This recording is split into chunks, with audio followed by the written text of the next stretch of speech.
Well, Bob, it's another warm day. I mean, we don't Yeah. really need to say it from here on out for the Yeah, next pretty few much months, it's going to be but like this. yeah. Yeah. The best, I guess the biggest weather story right now is going to be the tropical system. It's definitely going to come our way. There's no doubt about it. How strong it will be, it still remains uncertain, but it's not going to be a hurricane. It looks like for sure. Could be a tropical storm. That's unlikely, but more so a tropical depression, and those bring heavy rainfall. And I'll show you this rainfall map. It's pretty impressive for our area. Pretty impressive, too, is this shot of a towering cumulonimbus located in the eastern portions of our viewing area. This one coming from Venice, and John sending this one, and you can see that with the outflow extending all the way to the top of the atmosphere, more than likely about 45 to almost 50,000 feet. Another shot of it from a different vantage point from Minnesota. Kathy sending this one in. And then again, this one pretty close to it near Bee Ridge. It never really got to Bee Ridge Road in I-75, but it was a big storm that produced over 2 inches of rainfall. Most of the action has been inland today, and the row cloud, or at least a little gust front cloud that is created by that heavy rain, made it all the way out to Paint Park. Grant Yegley getting this photo and sending it on in. Well, the Sarasota Bay webcam, not much going on near the coast. It's a pretty nice beach day, boating day as well. Just a little warm out there. And the water temperature starting to warm up. That's not the best news for that tropical system either, because the warmer the water, the more storms you can generate. And you can see from the Titan radar review, we had quite a bit of activity located near the sea breeze front as it pushed inland, well inland, and then the east coast breeze kind of collided with it and caused some bigger storms to form late this evening. And as far as the rain goes now, all of it is pretty much washed out, or some showers well north of our area. I mentioned the rainfall amounts were pretty impressive. Inland areas up to nearly 2 inches just to the east and southeast of Mayaca City, and also to the southwest of Arcadia, nearly 2 inches. We're kind of in between the very moist tropical air. That dry air is slowly thinning out, so I think we'll start to see more storms developing.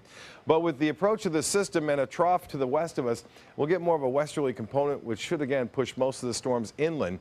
But I think a better chance to see some coastal showers and storms over the weekend. Right now, 79, dew point 69, and the relative humidity 72%. The pressure is actually rising now at 30.07 inches, so that's nice. We'll see another nice sunny day tomorrow in the morning, a few clouds in the afternoon, along with those few scattered thunderstorms. 91 the high, above average. Yes, a little bit warm this week thus far. The low this morning was 73, and no rainfall to report. Temperatures statewide all pretty warm right now, upper 70s to low 80s at this hour up and down the coast. Right now it's 79 in Mayaca City. Braden and you're at 80. Braden Beach is 1 degree warmer. Northport at 79. Inglewood at 79. And Venice Gardens checking in at 80 degrees. We talked about the tropics earlier. This is Bonnie. Bonnie is a tropical depression, could actually become another tropical storm, regenerate back into a tropical storm. But the good news is the only problem it will have is for shipping interest alone as it's moving to the east. But this is one that we'll have to pay close attention to. The next 5 days, it has a 40% chance of developing. I think this will jump up significantly tomorrow. There's nothing there really right now. It's pretty void of clouds, but what's going to happen is this area here you see pretty active just southwest of Jamaica will eventually shift off to the west, and conditions will become more favorable, we think, for development. Most of the reliable computer models suggest that there will be a low in the southeastern Gulf of Mexico by late Sunday and then track toward the west coast of Florida. This is one model's projection of how much rain we may get.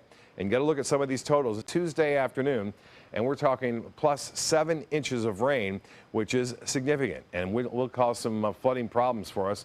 The good news, I guess, if you look at it as good news, it will douse any kind of fire problem that we've been seeing as of late.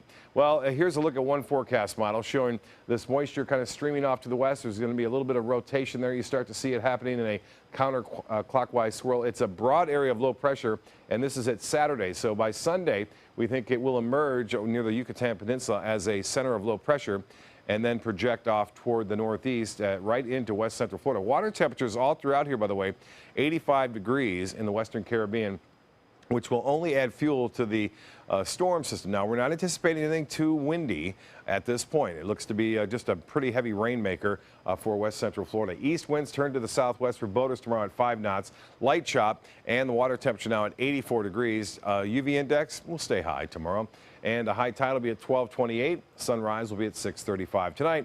Isolated storms for the most part are over. We could see some showers developing offshore still, but 74 for a low. Tomorrow, scattered mainly afternoon storms, a high of 90. Southeast winds turn to the southwest at 5 miles an hour. And we are looking at the extended forecast now, and I mentioned the timing.